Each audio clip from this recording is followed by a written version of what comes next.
Selamünaleyküm kıymetli izleyenler. Gündem Yorum'dan hepinize hayırlı akşamlar diliyorum. Dış gündeme dair önemli gelişmelerle karşınızda olduğumuz Gündem Yorum programımızda bu akşam da önemli bir konuyu değerlendirmeye çalışacağız inşallah. Bu akşamki stüdyo konuğum Hüdapar Genel Başkan Yardımcısı ve Dış İlişkilerinden sorumlu Mehmet Eşin hocamız. Mehmet hocam hoş geldiniz. Hoş bulduk. Teşekkür ediyorum. Eyvallah ve inşallah ilerleyen dakikalarda eğer Skype bağlantısını sağlayabilirsek Afganistan'dan programımıza katılacak olan Doğru Haber Gazetesi yazarlarından araştırmacı Suat Yaşasın hocamız bizlerle olacak. İnşallah o da gerçekleşirse güzel bir program, güzel değerlendirmeler almaya çalışacağız. Ve ekstra şu an arkadaşların söylediği üzere Yetimler Vakfı Başkanı Fikret Karabil, Başkanı Fikret Karabil hocamız da programımıza katılacak. Kendisiyle de oradaki işgallerin maalesef oluşturduğu binlerce yetimin durumu ile ilgili neler yapılabileceğini, yapacakları çalışmaları değerlendirecekler. Mehmet hocam sizinle başlayalım inşallah.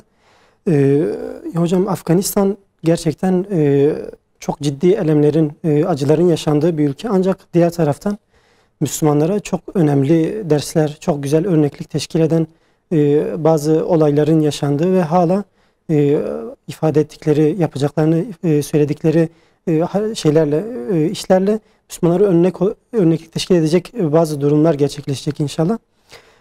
Ancak maalesef yani işgalci konumunda olan işgalci ABD'nin orada hezimetle sonuçlanan bir savaşı söz konusu. Müslümanların, Afgan halkının gerçekten yokluk içinde ancak sebatle sürdürdüğü bir cihadın sonunda başarıya erdiği bir durum söz konusu. Ancak Müslümanların içini burkan taraf tüm dünyanın bu yeni kurulan ABD'yi yenen İslam Emirliği'nin bir türlü tanınmaması ve bu tanınmamanın kaynaklı olarak ülkenin çok ciddi sıkıntılarla karşı karşıya kalmasına sebep olması söz konusu.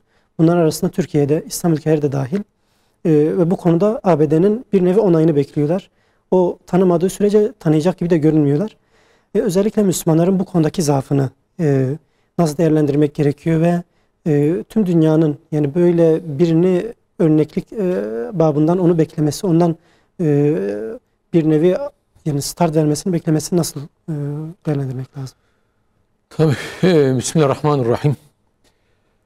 Tabii gerçekten çok ilginç bir durumla karşı karşıyayız. Yani dediğimiz o özlenen tablo olmasını istediğimiz şeyler yani adaletin, hakkın hakim olduğu bir dünyada ancak olabilecek şeylerdir.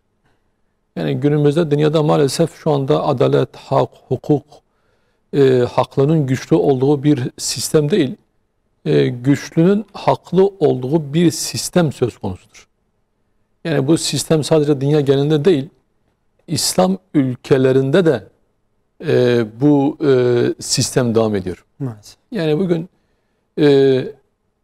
hangi İslam ülkesine bakarsa bakalım, belki bazı istisnaları çıkarırsak, ki bu istisnalar da hani dört dörtlük bir hak, adalet vardır diyemiyoruz.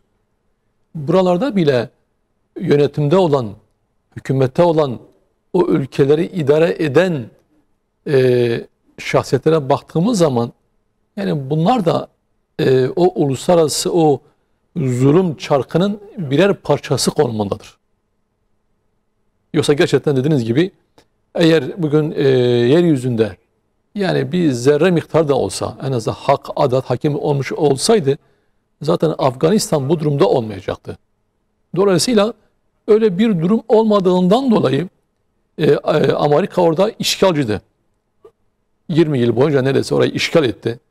Her gün medreseleri, okulları, camileri, taziye evlerini, çocukların bulunduğu köyleri, okulları bombaladı.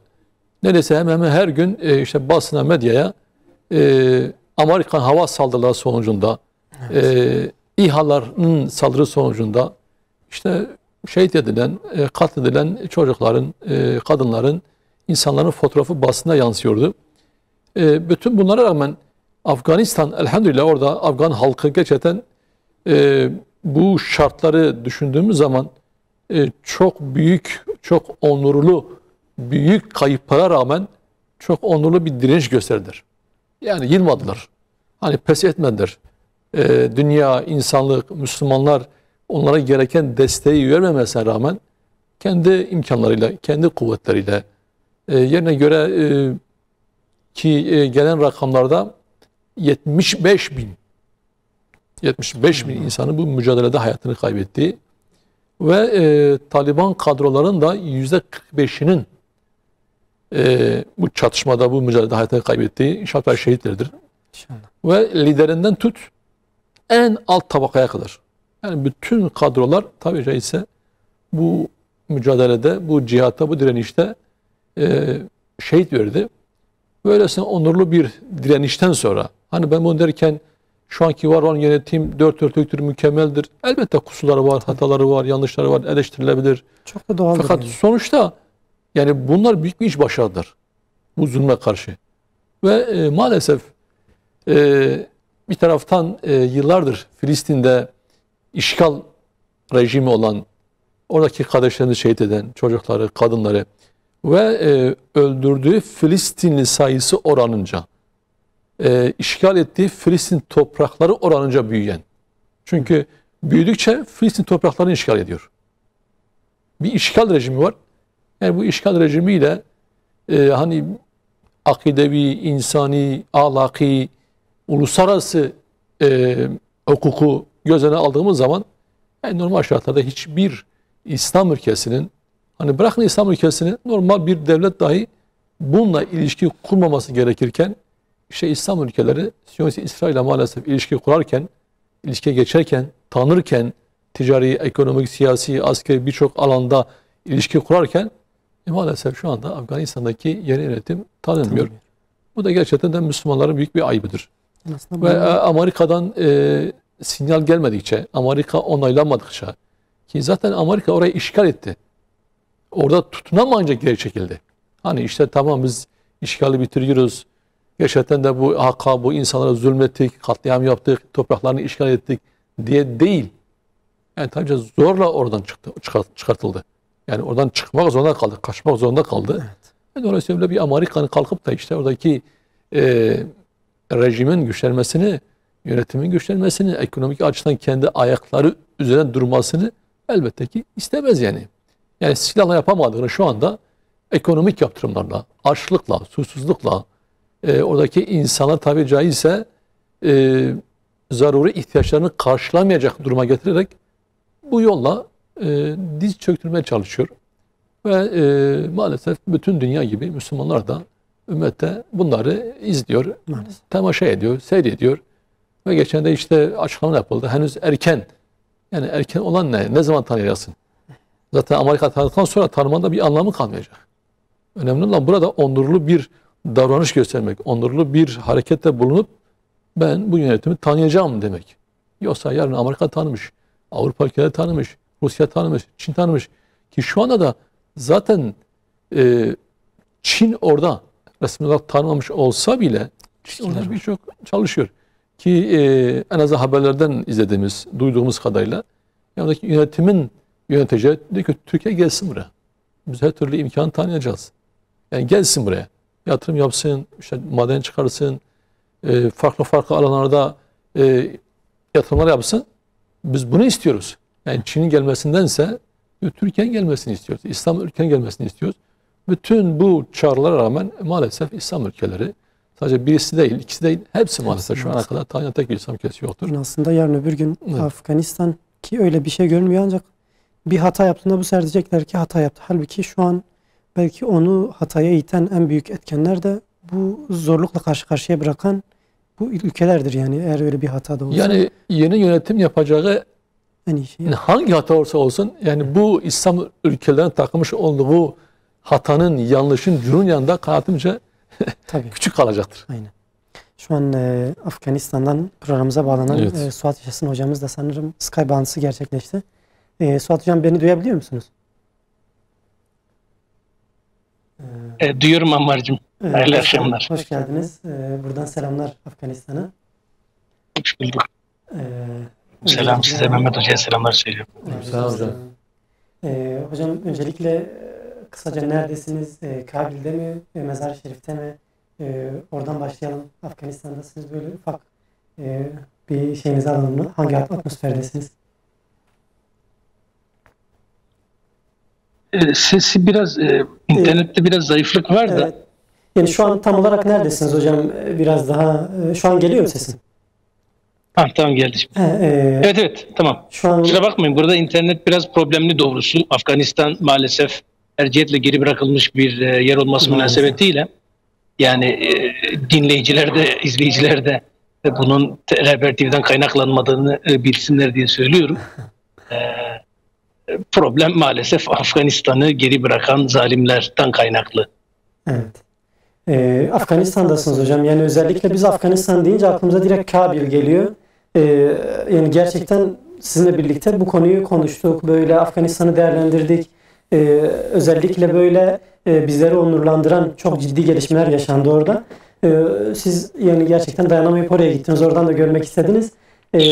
Çok güzel bir tecrübe olacak. Bazı sorularımızı sizin aracılığınızla cevabını bulacağız. Yani şu an böyle izlenimlerinizi alalım diyoruz. Genel anlamda nasıl gördünüz Afganistan'ı yönetimiyle, halkıyla? Buyurun hocam. Evet, bahsettiğiniz yer olan Kabil'deyiz biz de, başkentinde. Afganistan'ın doğusuna düşüyor Kabil. Buranın en büyük kenti, tarihi bir kent olduğunu sanırım izleyiciler biliyor zaten. Yetimler Vakfı'nın, Umut Kervanı Vakfı'nın davetlisi olarak gelme bilme fırsatı oldu bu husus sebebiyle. Onlara teşekkür etmeyi borç biliyorum doğrusu. Her iki güzide kurumumuz da kendi imkanlarını zorlayarak, köprü görevi görerek, gerek hepimizi sürükleyip teşvik ederek bu iktisadi, ekonomik problemin çok yaşandığı bir dönemde yaşamamıza rağmen bir şer'i vacibimizi yerine getirmekle alakalı yardım toplamakla alakalı çalışmalar yapmaları, gerekse de bununla yetinmeyip bizzat kendileri elleriyle gelip o yardımları izleyicilerimiz gibi insanların dişinden tırnağından artırıp göndermiş olduğu yardımları kendi elleriyle bizzat yerine ulaştırmakla alakalı kalkıp buraya gelmeleri doğrusu iki kurum adına iftihar edilebilecek bir husus. Bu anlamda tekrar teşekkür etmek borç biliyorum. Ben de bu kapsamda geldim onların davetlisi olarak. 2 gündür buradayız arkadaşlarla beraber. Evet, iktisadi cihetle bir problem yaşandığı ortada doğrusu. Zira mücahitleri, bu mücahit direnişçi halkı hem tarihten bugüne aslında direnişçi olan hem de yakın zamanımızda mücahit denmeyi hak eden bu halkı savaş ve benzeri yollarla dize getiremeyen, daha doğrusu onların karşısında mağlup olan, rezil olan, aracı koyup aman aramıza gelip de bir görüşelim, buradan çıkmakla alakalı kaçalım dedirten, emperyalistler bunu dedirten bu direnişçi halkı savaşla dize getiremeyince ekonomik savaşla dize getirmekle alakalı bir şey yaşanıyor maalesef. Evet. Bu kapsamda evet bu Müslümanlar, bu bütün bir halk bunun sıkıntısını yaşıyor maalesef. Bunu görüyoruz. Ancak şunu net ifade etmek gerekir ki zaten kuru ekmeğe, kuru pirinç yemeye, aylarca, belki senelerce sıcak yüzü görmemeye, pişmiş aştan uzak kalmaya alışmış bu halkı ekonomiyle, ekonomik baskıyla, sıkıntıyla, savaşla bize getirebileceklerini düşünüyorlarsa ne diyeyim, yazıklar olsun kelimesi yetersiz kalmış olacak. Evet. Doğrusu egemenlerin, emperyalistlerin ne yaptığını çok konuşmak işime gelmiyor. Şahsen hepimiz onların ne yaptığını çok iyi biliyoruz. Rezalet içinde bulundukları bir rezil hal ortada olduğu için de çok fazla bir şey söylemek de herhalde gerekmiyor. Ancak şunu bir şekilde söyleyebilirim ki bu halk, bu direnişçi halka karşı sorumluluğunu yerine getirmesi gereken başta bütün İslam alemi olmak üzere kendisini özgür hisseden bütün dünya insanlarıdır. Evet, Müslüman halkların özellikle bu son 100 yıldır maalesef elinde tutan yöneticileri, gasp yöneticileri çoğunlukla, çok büyük bir çoğunlukla baskıcı bir yönetime sahipler. Kendileri gasp maalesef insanlar. Ancak halklara da sadece onlara bakıp da bir şey yapamıyoruz deme imkanı olmadığı için halklara da ciddi şeyler düşüyor. Bu anlamda az önce söylediğim gibi Umut Kervanı ve Yetimler Vakfı'nın ekonominin en sıkıntılı olduğu böyle bir düzlemde herkesin belki de haklı olarak aslında ekonomik problemlerden yakındığı Türkiye gibi bir ortamda insanları dişinden tırnağından artırarak yardım yapmaya davet etmesi, teşvik etmesi, ciddi bir başarı sağlaması, evet hakikaten ben şahsen Türkiye halkı adına, Suriye yaşayan Müslümanlar adına ciddi bir gurur verici şey olduğunu söyleyebilirim. Ancak bu yeterli mi? Değil. Biz, tekrar söylüyorum, savaşla dize getirilemeyen muazzam direnişçi halkın iktisadi yolla, ekonomik problemlerle dize getirilmesine karşı cihad görevinin artık mal ile cihad etme görevinin bize ait olduğunun farkında olmalıyız.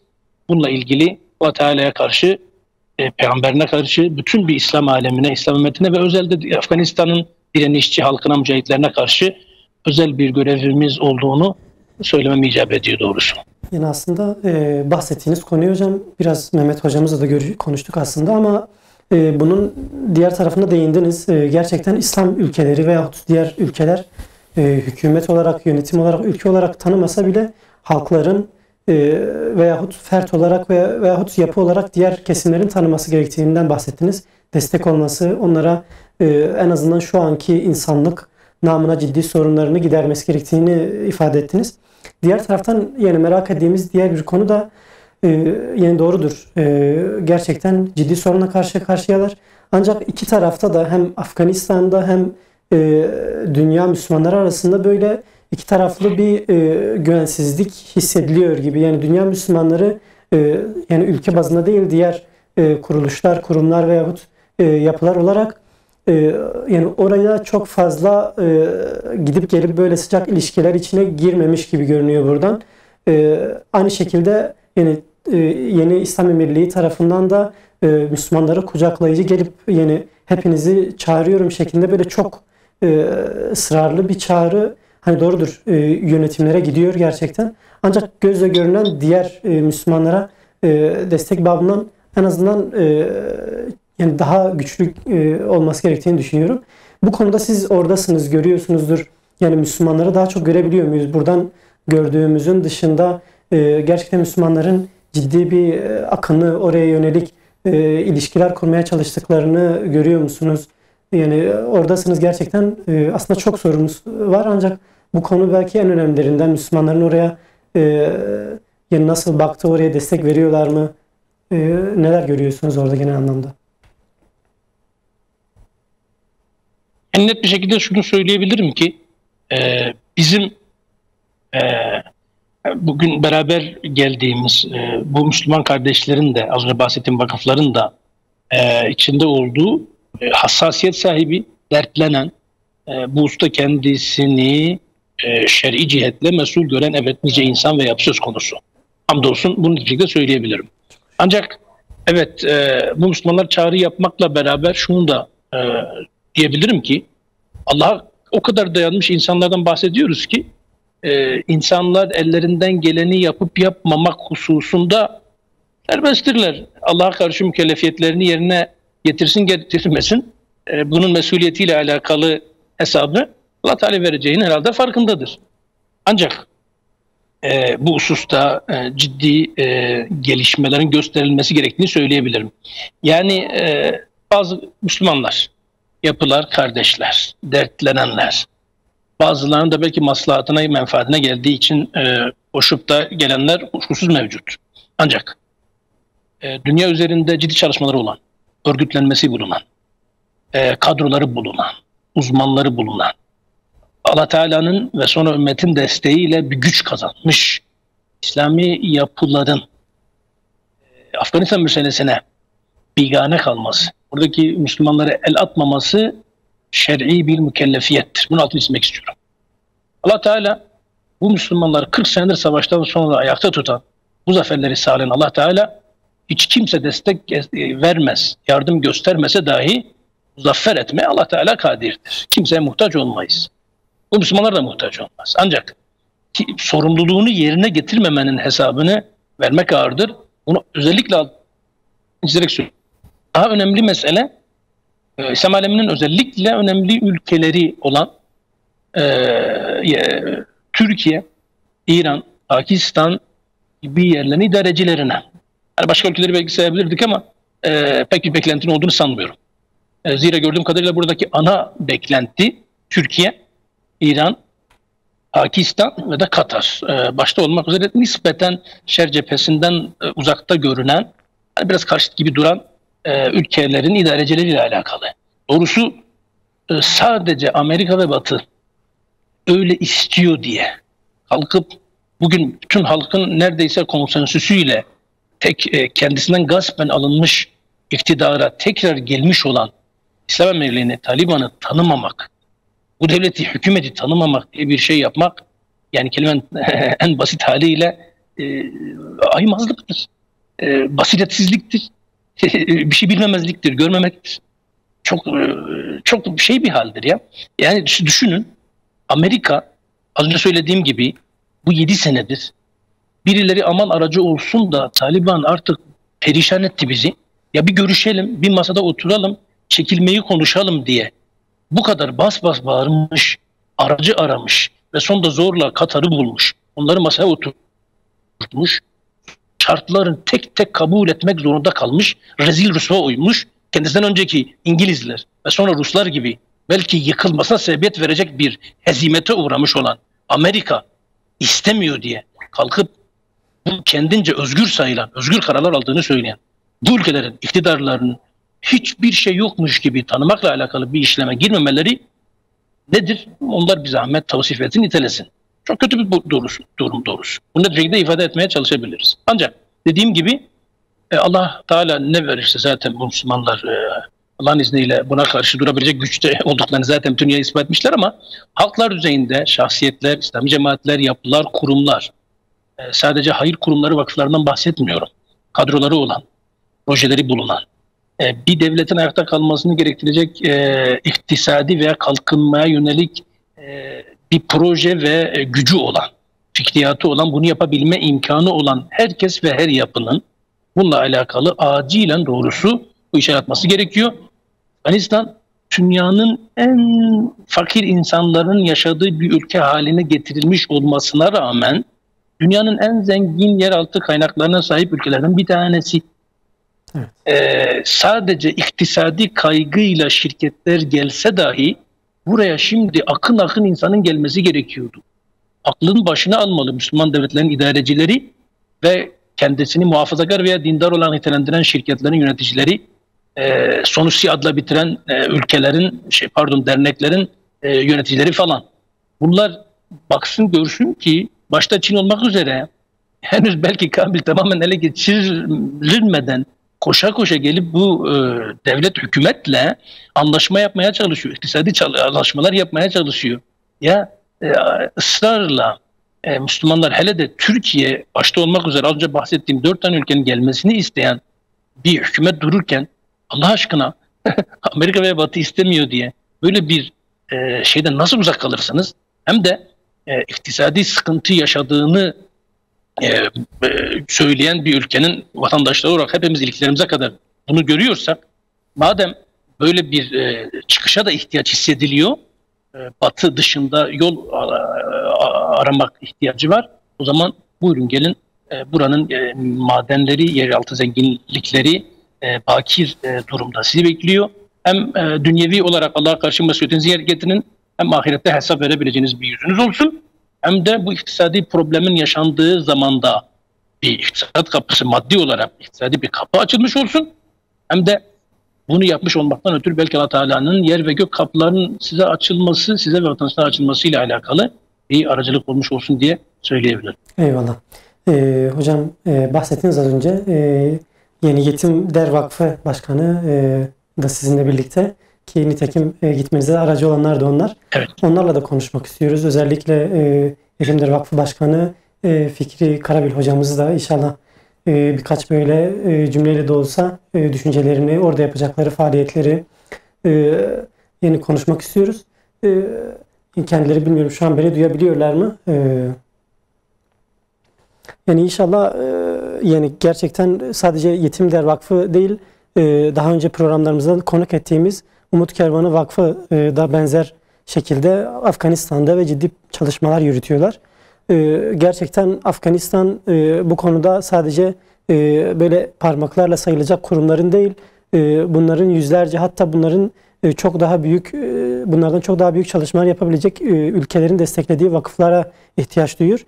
Ancak özellikle Yetimler Vakfı gibi özellikle Afganistan'da bu savaştan dolayı yetimlerin sayısının yani gerçekten sayılamayacak kadar çok olduğu bir ülkede böyle çalışmalar için giden bir vakfın olması özellikle sevindirici bir durum. Ve Fikri Karabil hocamız da gerçekten bunun için Türkiye'den Afganistan'a kadar gitmiş. Orada yani oradaki durumu görmeye çalışıyor. Fikri hocam yani özellikle hoş geldiniz öncelikle programımıza. Selamun Aleyküm. Hayırlı akşamlar. Eyvallah. Hoş bulduk. Teşekkür ediyorum. Yani hocam özellikle gerçekten bizi gururlandırdınız. Oradaki Müslümanlara yardım etme amacıyla oraya kadar gitmeniz ve özellikle yetimlerin gerçekten çok fazla olduğu böyle bir yerde onlara el uzatmanız Müslümanlar adına gerçekten bizi sevindiriyor. Özellikle böyle orada neler yapacaksınız? Bu alandan başlasak oradaki yetimlerin durumu nasıl? Genel bir araştırma yapabildiniz mi? O imkanı elde ettiniz mi? Şu anda bir izlenimlerinizi alırım hocam. Şimdi doğrusu biz henüz 2 gündür buradayız. Bir takım ziyaretlerde falan bulunduk. Bu ziyaretler kapsamında bazı sivil toplum kuruluşlarını ziyaret etme imkanı bulduk. Buradaki yetimler hakkında bilgi aldık. Bununla birlikte hocamın da söylediği gibi yaklaşık 40 yıl gibi bir süre söylüyoruz ama da aslında Rus ve Amerikan Savaşı'nın işgal ve savaşından önce de İngilizlerin burada olduğunu biliyoruz. Burada onlara karşı da mücadele etmişler. Dolayısıyla yarım asırdan fazladır buradaki insanlar savaşıyorlar, erkekler ölüyor. Birçok insanın uzuvları eksik, yaklaşık 50 yıldır, yani 50 yıl önce doğan insanlar yetim olarak doğmuşlar. Şimdi onların çocukları yetim kalıyor. Evet. Çok ciddi sayıda bir yetim nüfus var burada. Doğrusu bizden Umut Kervanı ile birlikte kardeşlerimiz, biz bugün Kabil'deyiz ama onlar Umut Kervanı Vakfı'ndaki kardeşlerimiz de yaklaşık bir haftadan beri buradalar. Özellikle Kunduz, Mezar-ı Şerif, o bölgelerde, kuzey olsa gerek, kuzey bölgelerde, orası biraz daha böyle soğuk bir yer, çalışmalarını sürdürüyorlar. Onlar da mağdur, muhtaç, savaştan mağdur olmuşlara el uzatmaya çalışıyorlar. Buradaki çalışmalarımız inşallah devam edecek. Burayı daha iyi analiz etme, yapılabilecek, süreklilik arz edebilecek faaliyetler, etkinlikler nelerdir onları değerlendireceğiz inşallah. Bu kapsamda ziyaret ettiğimiz bugün daha önceki hükümet döneminde yine Türkiye tarafından yapılmış olan bir yetimhanede orayı ziyaret etme imkanı bulduk. Oradaki yetimlerle bir araya geldik. Bu yetimhanede yetimlerin yanı sıra babaları ve anneleri hastalıklarından dolayı, çocuklarına bakamadıklarından dolayı yerleştirmiş oldukları bir çocuklar da var. Yani burada hem yetimlerin yanı sıra mağdur insanlar da çok fazla. Yani artık dile kolay, yaklaşık yarım asır burada savaş olmuş, insanlar her yıkılmış, gelişmelerine müsaade edilmemiş. Bugün bir İslam Emirliği kurulmuş. Halkın büyük bir çoğunluğunun öncelikle tedirgin olduğu, daha sonra belirli bir süre geçtikten sonra güvenliğin daha iyi olduğunu, bazı suçların daha azaldığı görülmekte. Cihatla birlikte, cihadın sonlanmasıyla birlikte aynı zamanda halkın da yavaş yavaş güveni şu anki hükümete doğru gidiyor. Bu doğrultuda bizlerin de üzerine düşen görevler vardır. Malumunuz tüm dünyada şu anda Afganistan'a uygulanan bir ambargo var ve insanların büyük bir bölümü de çok ciddi sıkıntılar yaşıyorlar. Biz bunları inşallah gördüklerimizi raporlayacağız. Burada kendi imkanlarımız dahilinde yapabileceğimiz işleri belirleyeceğiz. Kendimize bir plan, program, bir proje belirleyeceğiz inşallah. Tüm mağdur İslam coğrafyalarında yapmaya çalıştığımız çalışmaları inşallah Afganistan'da da bugünden itibaren yapmaya çalışacağız. Önceki yıllarda yine burada Kurban Bayramlarında, Ramazan'da olsun faaliyetlerimiz oluyordu. Ama inşallah biraz daha bu noktada çalışmalarımızı, azmimizi arttıracağız. Daha çok Afganistan'a yönelmeyi planlıyoruz inşallah. Yani aslında biraz bahsettiniz hocam. Oradaki durumdan bahsettiniz. Ancak biraz da yani gerçekten Yetimler Vakfı olarak orada o Müslümanları desteklemeye çalışan Müslümanların bir nevi eli oluyorsunuz. Ancak buradaki Müslümanlara İnşallah. gerçekten bu yani Müslümanların, bu yetimlerin durumlarını anlattınız. Ancak buradaki Müslümanlara nasıl bir çare sunmak gerekiyor? Çünkü eğer destek gelmezse sizin de orada yapacağınız yardımlar gerçekten çok sınırlı bir hale gelecektir. Yani bir çağrınız var mı? Gerçekten nasıl bir şekilde Müslümanlar yardımcı olabilir? Sadece yetimler değil, diğer alanlar da var. Ancak özellikle yetimlerden sorumluyuz. Bu konuyla ilgili bir çağrınız varsa Evet. alalım inşallah. Yani tüm kardeşlerimize, ehli vicdan, ehli insaf, bütün insanlığa sesleniyorum. Burada bir gerçekten belki dünyada olmayan bir açlık var. Dünyada olmayan, yani dünyanın hiçbir ülkesine, biz Afrika ülkelerine de farklı yerlere de gittik. Orada da insanlar çok mağdur ama bu yıl ben bütün kardeşlerimizi biraz daha yönlerini Afganistan'a doğru çevirmelerini istirham ediyorum. Gerçekten burada ciddi anlamda bir mağduriyet var. İnsanlar burada iş imkanı yok, çalışabilecekleri bir ortam yok. Ancak bugüne kadar çok kısıtlı da olsa bazı yardım kuruluşlarının burada yapmış olduğu faaliyetlerle ayakta durmaya çalışıyorlar. Bu son şeylerle birlikte onlarda da azalma olmuş. Belki farklı sebepleri olabilir ama tüm kardeşlerime, tüm sivil toplum kuruluşlarındaki kardeşlerime sesleniyorum. Bu kardeşlerimize sahip çıkmamız hepimizin üzerine farzdır. Gerçekten burada anlatılmayacak bir dram var, bir zorluk var. Biz bugün bazı görüşmelerimizde bunu dile getirmeye çalışırken buradaki kardeşlerimizin o samimiyeti hakikaten beni etkiledi. Allah'ın izniyle nasıl ki biz 3 imparatorluğu buradan def ettikse bu iktisadi ve ekonomi alanda da inşallah elimizden gelen bütün çabayı halkımız için seferber edeceğiz. Onların refah düzeyini yükseltmek için elimizden gelen bütün çabayı sarf edeceğiz. Bu noktada İslam ümmetinin biraz yönünü Afganistan'a dönüp bu bizleri görmesi lazım, bizlere destek olması lazım.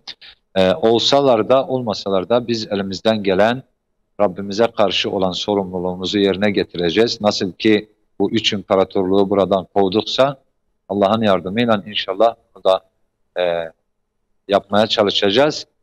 Sizleri de bu konuda bize destek olmanızı bekliyoruz diye ifadeleri oldu. İnşallah. Eyvallah hocam. Dilinize sağlık. İnşallah hem dualarımız hem desteğimiz sizinle. Sağlıcakla kalın. Rabbimiz yardımcınız olsun hocam. Yani hocam gerçekten hocamın da bahsettiği gibi belki işin sırrı burada. Afganistan'da Müslümanların orada dünyanın en büyük gücü olan ABD'ye karşı zafer sağlamasının sırrı gerçekten Müslümanların Allah'a dayanmaları, Rablerine dayanmaları. Belki Suat Hocam da ifade etti, yokluk içinde savaştılar. Üç imparatorlukla da belki aynı şartlarda savaştılar. Hiçbir zaman ciddi silahları, imkanları olmadı. Ancak buna rağmen Rablerine olan güvenleri, sebatları, şehadete olan aşkları onları bu duruma getirdi. Yani Müslümanlara gerçekten en azından bu alandaki verdikleri ders bile yeterlidir diyebiliriz tüm dünya bazında. Silah inançtır. Evet. Yani bir davaya inanmış isen ve sen o işi başaracağına inanmış isen gerisi gelecektir. Dolayısıyla tabii Afgan halkı buna inandı. Allah'a güvendi. Ve bunu elhamdülillah başardı. Ve şunu da görüyoruz.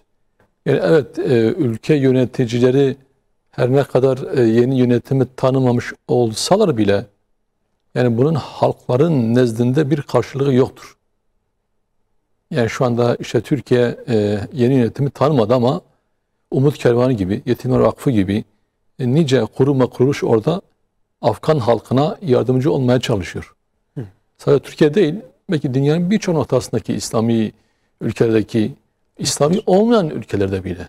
Ki geçen görüştüğümüz bir Afganlı, 40 yıldır orada olan bir Avrupa kökenli bir yardım kuruluşunu orada yardım dağıtmaya devam ettiğini, hiçbir zaman bunun sekteye uğramadığını ifade etti. Dolayısıyla asırlardır hep kardeşliği, ümmeti parçalamaya, işte ulusalcılıkla, milliyetçilikle, mezhep savaşlarıyla ümmeti parçalamaya çalıştılar İslam düşmanları. Fakat elhamdülillah bütün bunlara rağmen şu anda kardeşlerimizin orada olması ümmet mekanizmasının halen canlı olduğunu, diri olduğunu göstermesi açısından da güzel bir örnektir. Evet.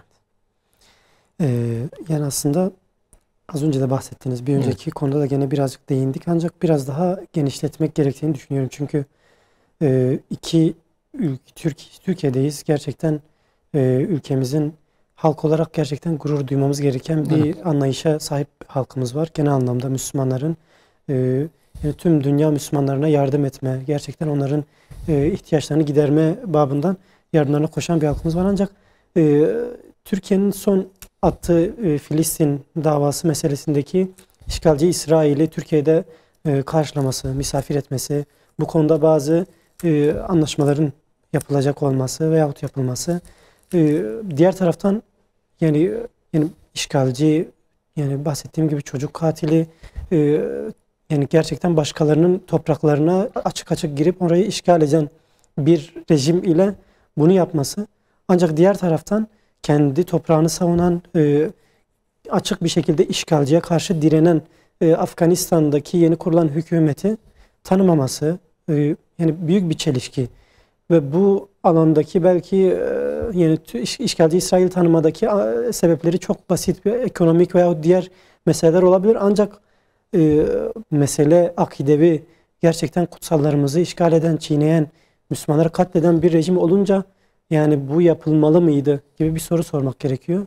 Ve diğer tarafı tanımaması, yani çok açık açık konuşmak gereken bir konu. Yani tabii biz bir imtihan dünyasındayız. Bunu şuurunda, idrakında olmak lazım. Herkes imtihanını veriyor. Yani şu an Yahudiler, Siyonistler imtihanını veriyor. Müslümanlar imtihanını veriyor. Bir inanca, en azından bir dine mensup olan bütün insanlar, herhangi bir dine inanmıyorum diyen bütün insanlar da bir imtihan sürecinden geçiyor. Ve Kudüs davasının hani haşa Allah-u Teala'nın bize ihtiyacı yoktur. Bizim çalışmamıza, gücümüze, kuvvetimize, namazımıza, cihadımıza Allah'ın ihtiyacı yoktur. Aksine bizim ihtiyacımız var. Yani sonuçta biz yaptıklarımızla Allah'ın huzuruna çıkacağız. Ve Kudüs davası ayette sabittir ki Allah-u Teala orayı bereketlendirmiş. Yani bereketli bir topraktır. Bereketli bir davadır. Ve Kudüs bir mihenk taşıdır. Yani bir ferdin, bir hareketin, bir devletin, bir yapının istikametini gösteren gerçekten bir mihenk taşıdır. Bir turnusol kağıdıdır. Bu işgale karşı mı, emperyalizme karşı mıdır? Yoksa gerçekten de söylemlerden ibaret midir? Dolayısıyla Kudüs tarihi boyunca günümüzde dahi sürekli bir mihenk taşı olmuştur.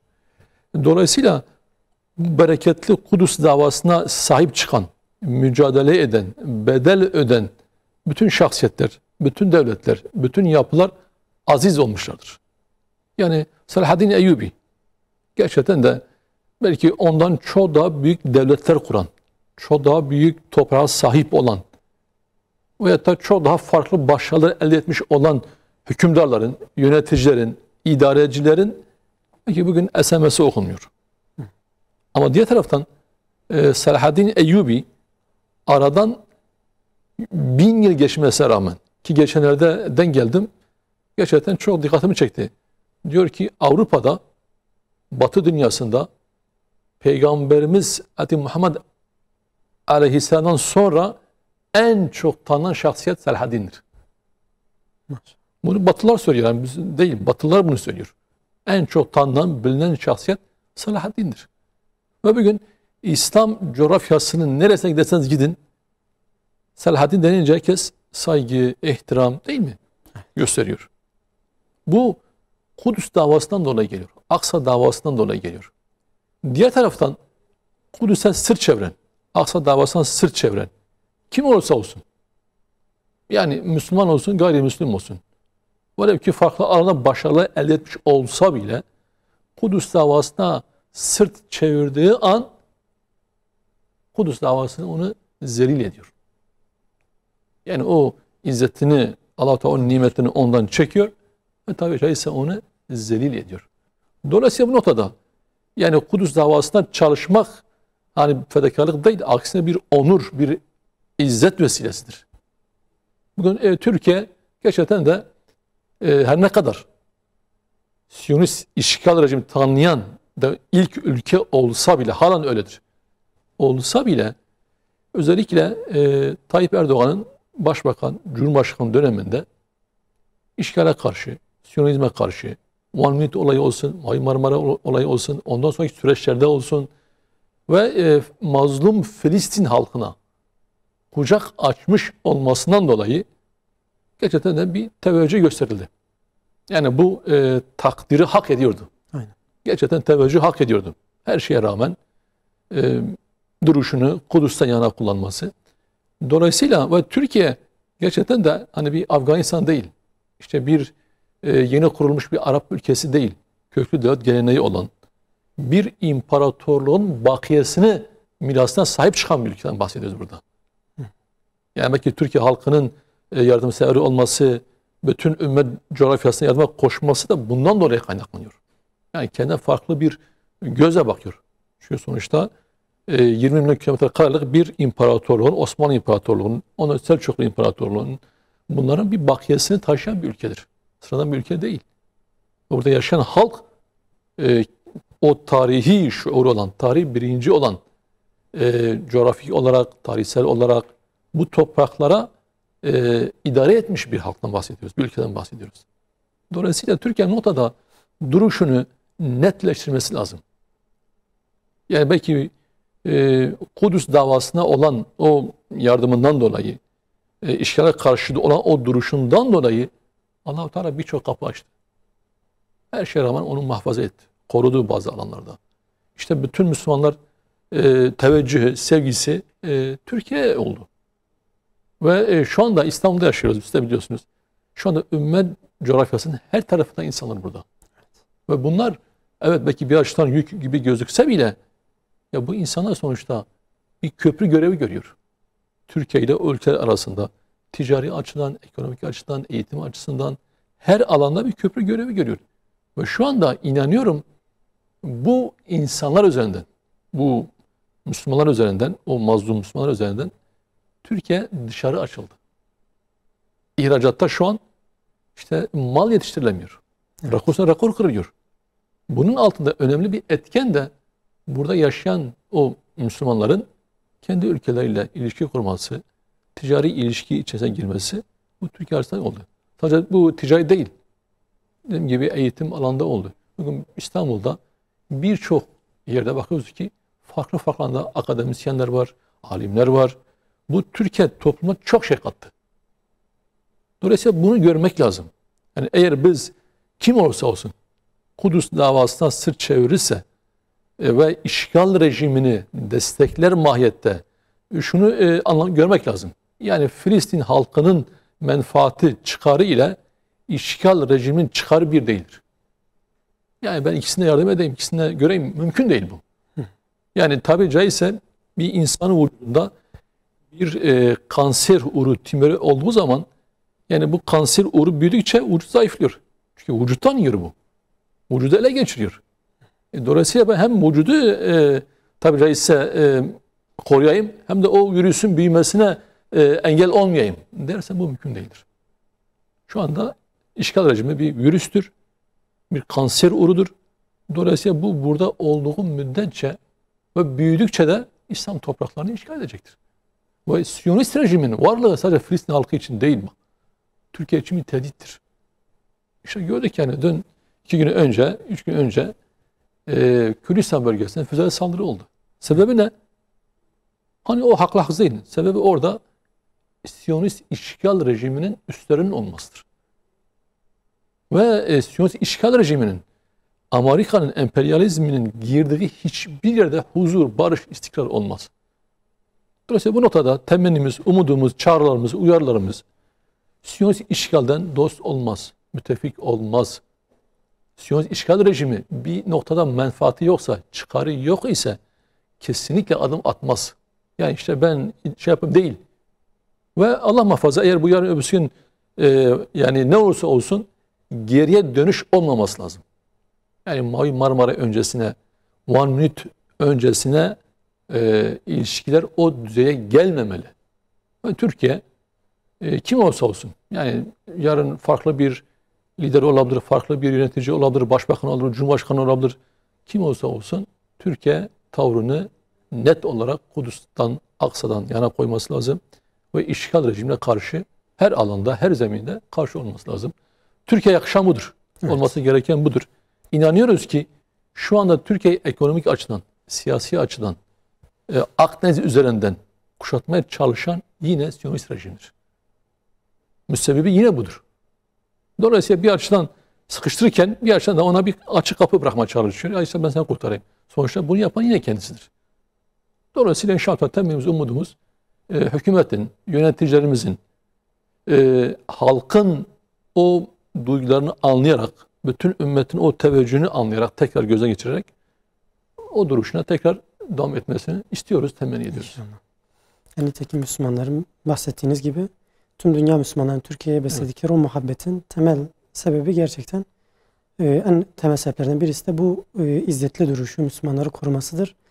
Ve kesinlikle bu adımla Filistin'e ve Kudüs davasına herhangi bir yarar ve fayda gelmeyeceği de çok açık bir şekildedir. Yani Allah-u Teala mazlumun duasını kabul eder. Mazlumun duasını kabul eder.